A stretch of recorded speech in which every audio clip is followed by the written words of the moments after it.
SBC Media. Welcome to the iGaming Daily Podcast, analysing the news from the betting and gaming industry all over the globe, supported by Optimove, the #1 CRM marketing solution for the iGaming market.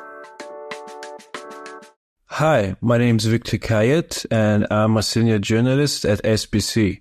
Today, in this iGaming Daily Podcast episode, I'm joined by Pontus Lindwall, CEO of Betsson, to discuss the company's latest financial report.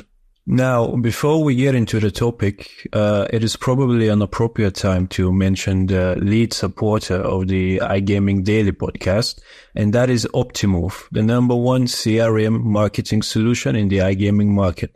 For new companies wanting to claim a first 3 months of Optimove, go to www.optimove.com/SBC to claim said month. The link will also be put in the podcast episode description below. So, hi Pontus, thank you for your time. Going straight into the questions, can you detail how you have diversified your portfolio and market mix since returning to leadership in 2022? I think it's been in Betsson's DNA all the time to be present on many different markets. So we have a very diversified market mix, and we still work with that. Of course, it's a little bit more complex to handle a lot of markets at the same time, but it gives us some protection in the way that we are diversified. How long can Betsson outspace its consecutive peak performance momentum? Yeah, that's a very good question. We've been on a very good run now for a couple of years, and this is due to decisions that we made 4 or 5 years ago. And but now we have a good platform. We have a very good team in place. So I hope that we can continue to be strong in the market. And going a bit deeper into that, from your recent report, you registered 25% growth in active customers. What's your customer retention strategy going to be to capitalize on that? Yeah, now we're gonna, of course, look what we can do after the tournaments. It's quite natural that the number of actives goes up during these tournaments that are very popular, very broad interest for tournaments like the Euro and the Copa America. And now it's up to our team in the CRM division to continue to communicate with the clients and find good offerings for them to get them to continue to stay with us. Mm-hmm. And I wanted to expand a bit on that customer growth. Obviously, it comes with market expansion as well. So I'm going to direct you to Latam now. Can you tell us how are you incorporating your market visibility in Europe into your Latam growth strategy? Yeah, we're trying to be more global in what we do. We do more global initiatives. And one example of that is the Inter Milan sponsorship that we presented in the report, where we will be main sponsor for that team. Of course, it's an Italian team with a strong knowledge and presence in Italy, but it's a huge club. It's one of the best clubs in the world. They have a long history and they have a very large fan base also in Latin America, as an example, but globally actually. So we tend to shift more to global initiatives like that than doing only local marketing in the different markets where we're active. Mm-hmm, mm-hmm. And about Peru specifically, the country has become a key growth area. And how important is the new platform integration of Inkabet over there? It puts Inkabet in a better position in Peru, and as you mentioned, we have Peru is important to us, and we have great plans going forward for the country of Peru. So we're happy to be on a new platform and be more competitive with that brand in Peru. Mm-hmm. And is Inkabet a platform for more market launches in South America, or is it just going to serve as a standalone brand in Peru? For the time being, it's the standalone brand in Peru, but you never know. We'll see what happens in the future. And speaking about the future, are you worried about a higher tax exposure for Betsson brands in Eastern Europe and the Latam markets? It's something that we have known about for a long time, that when we are a global company, when markets regulate and we are licensed in more and more jurisdictions, the tax burden will go up. This is something that we have expected. And of course, as a company, we are, cautious about costs, and that also goes for tax. But in the case of taxes, it's a cost that we have expected, and we're going to live with it. And as we see in this report, we managed to sustain a very healthy profit margin despite the higher taxes. Mm-hmm.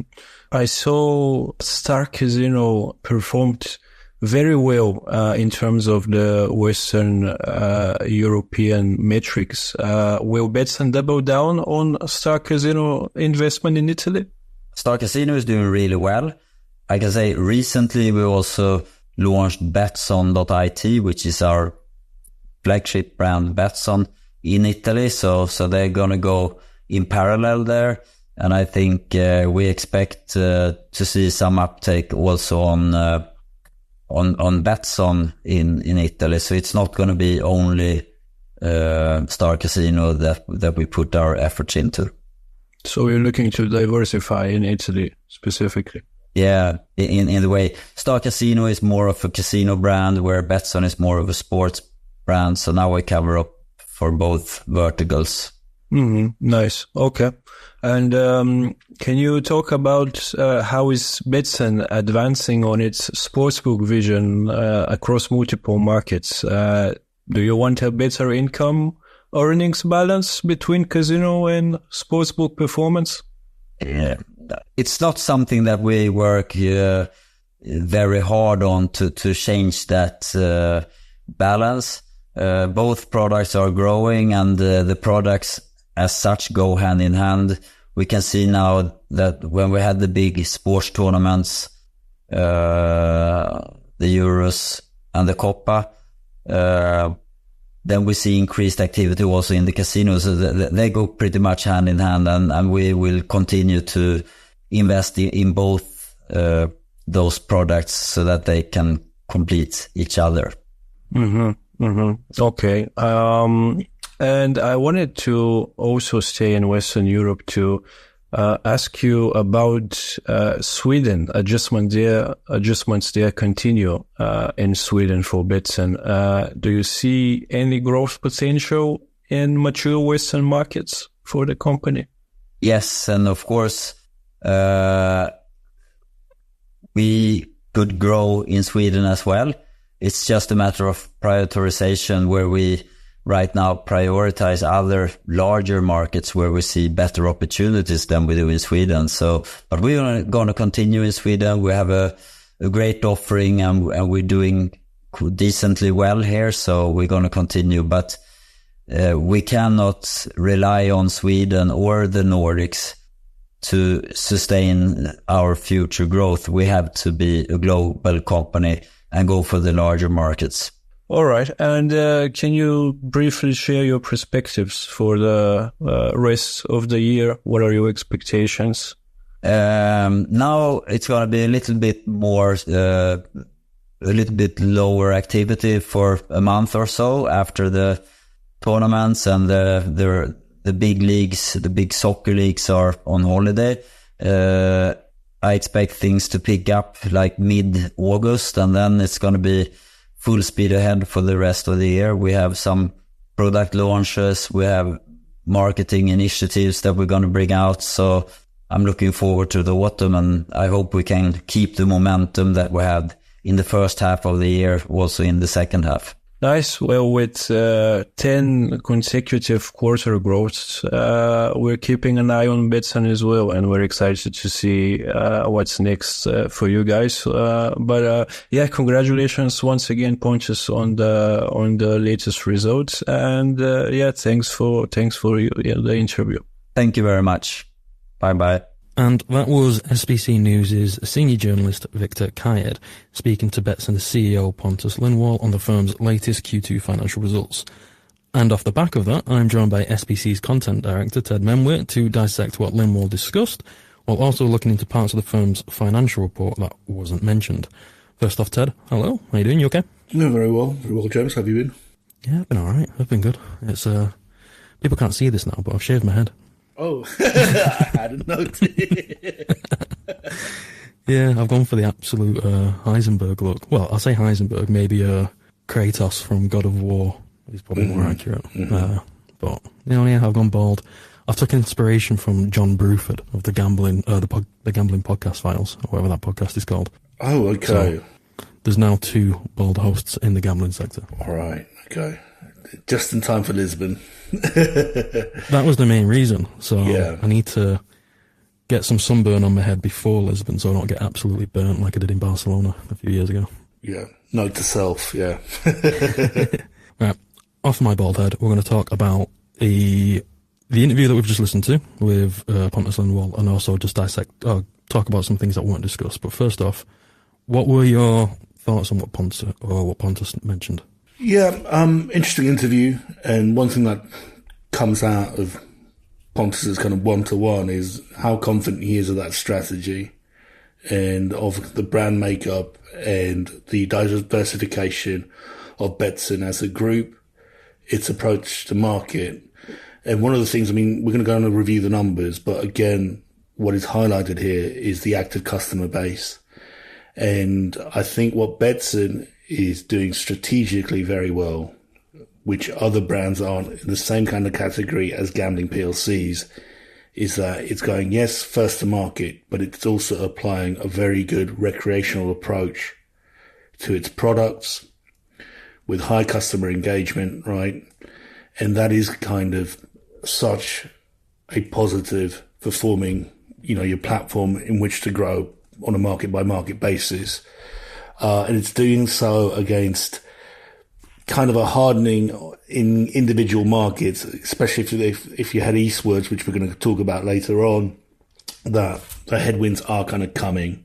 But I think Betsson are diversified enough to tackle those challenges.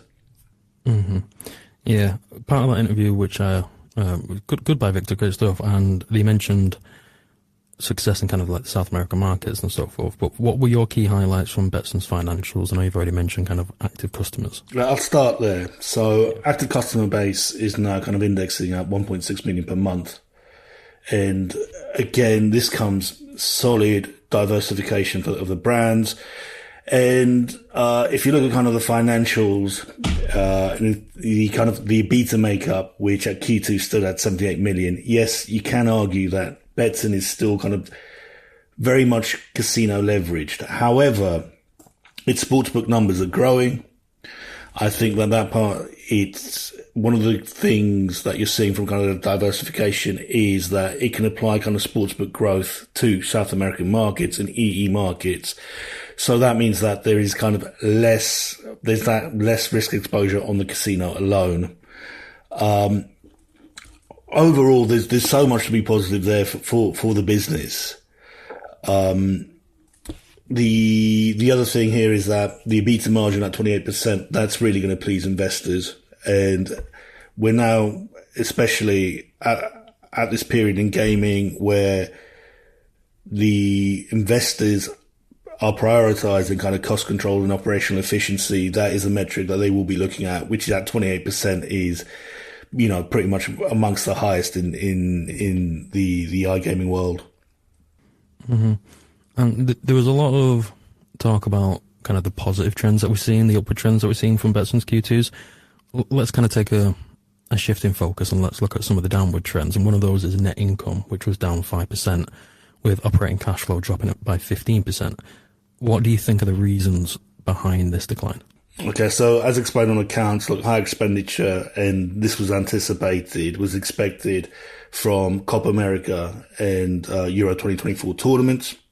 Mm-hmm. And also the period kind of is adjusting to higher tax exposures in Eastern European markets that are kind of re-regulating or relaunching regimes, right? Betsson is also spending cash in new markets. It's got its upcoming Incubet migration to a new platform with Gaming Innovation Group, which is a big project. And also it is spending in markets such as Italy. So it's really doubling down on its investment in Star Casino, and it's launched its Betsson.it sportsbook brand out there. One of the things to look at kind of that net income, it's like, yes, the net income is down 5% overall. That is kind of marginal. However, what you're then seeing is Betsson, again, going back to its active customer base, that is increasing on a month-to-month basis. Now, if you were to be kind of concerned by that metric, what you've seen, or if I could take you back to like William Hill's interim results, it's that they were the opposite. They're spending cash, but they're not increasing their active customer base, and that kind of proves that their strategy is very kind of much saturated within kind of the UK and in primary Western markets. I think Betsson is the opposite of that. You can kind of look at that net income coming down, but saying, heck, they are getting something out of it. And longer term, once that recreational strategy comes into play, the net income should expand. Or get back to indexing on that month-on-month kind of record basis that they're seeing. So, Betsson also witnessed success in various markets like we've mentioned previously. They've had records in Croatia, Lithuania and Estonia, and they continue an upward trend in Latvia and Greece. However, I just kind of want to focus on one market, and that's Georgia. And we've recently just had our Tbilisi event there as well. We saw revenues here fall due to lower sportsbook margin and lower activity in the casino product. And just with kind of everything that's been going on in Tbilisi for the past few months, I just want to get your thoughts on the drop here, and should there be a long-term concern for this in the Georgian market? By long-term concern, I think, look, Betsson are committed to the Georgian market and being there. And yes, you're right. The primary kind of revenue source has been casino, and I think they're trying to extend that to the sportsbook that they have there. Mm-hmm. Georgia, on the whole, is going through a period of a long-term adjustment. With the government bringing kind of new regulations, and especially they're going to be very restringent on who can play, who can participate in gambling. So effectively, if you are I think it's much stricter on under 25s, but also they're putting strict policies of anyone who has a government or public service job being able to gamble. I think every operator in that market will be undertaking some significant adjustments. But looking at Betsson, I think that it has sufficiently diversified its business across those markets, so it can kind of take an impact for the remainder of the year on Georgia, and hopefully come back to growth in 2025. It would be expecting a rebound in that market.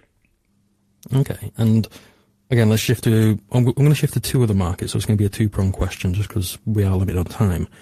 Within Betsson's report, they witnessed a drop in the Nordics revenue, which was down 8.5% to 47.3 million euros, accounting for 17% of the Q2 total. They've already mentioned this is mainly down to lower customer activity. We also look at the rest of the world revenue. That slipped 6.6% to 3.9 million euros, or 2% of the quarterly total. They've mentioned this is mainly driven by weak performances in Nigeria. Just want to get your thoughts on those two markets. Maybe start with the Nordics, and then we'll finish with rest of the world. Okay. I'm going to have to bounce off you on the rest of the world stuff. But on Nordics, I believe that this has been kind of replicated. This just mirrors trends primarily in Sweden, in how kind of that market has been kind of rectified in the past 12 months. Serious adjustments to KPIs. The cost of servicing the player has increased tenfold. Pontus has been very honest about his approach to to the Nordics, and saying that actually as of last year, the Nordics has been overtaken by market performance in EE and Latin America. Where he sees kind of growth in Western European markets, it's in the likes of Italy, where they believe that they can still take market share in the online game, especially from players transferring from land-based gambling to online. Does Betsson need to kind of re-strategize for Sweden?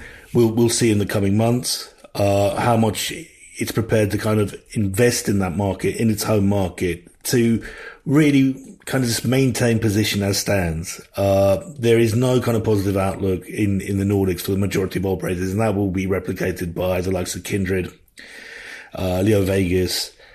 It is a much, much tougher market now. Okay. And then just to round off, Betsson haven't actually provided kind of much into the H1 performance. You could probably dissect it through the Q1 reports and the Q2s, but as a whole, they've not mentioned too much. How do you think the company's performed, and what do you expect from them kind of moving forward into the second half of the year? I think you have to stand back and analyse where Betsson are compared to its competitors. One thing that is in Betsson's favour is that they're not a PLC under reorganisation. They're not under that tag. So, refreshingly, we're speaking to a CEO who backs his strategy, that isn't talking about a realignment of brands, really likes the portfolio and really likes the approach to how they go from market to market. Going into H2, and a lot of this is dependent on whether the Brazilian market will launch in time.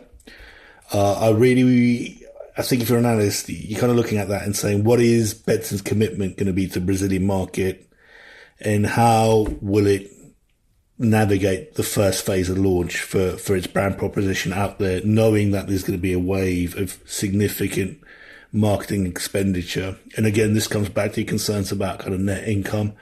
It's can Betsson, and actually for a lot of gambling PLCs out there, it's who's going to be kind of the first brand to really get kind of recreational metrics out in Brazil. And that is kind of going to be a big multi-million pound or dollar question. Perfect. Like with everything, with the second half of the year reports, Ted, you'll be covering it on SBC when they break for the Q3s and Q4s. So for listeners out there, do keep your eye on SBC News. Ted's team will also be covering the Q2s as and when they break. So again, keep your eyes peeled on SBC News. Apart from that, I've been James Ross. This has been Ted Menmuir, and in the first half of the show we had Vikor Kayed and Betsson CEO Pontus Lindwall, and this has been iGaming Daily. Thank you.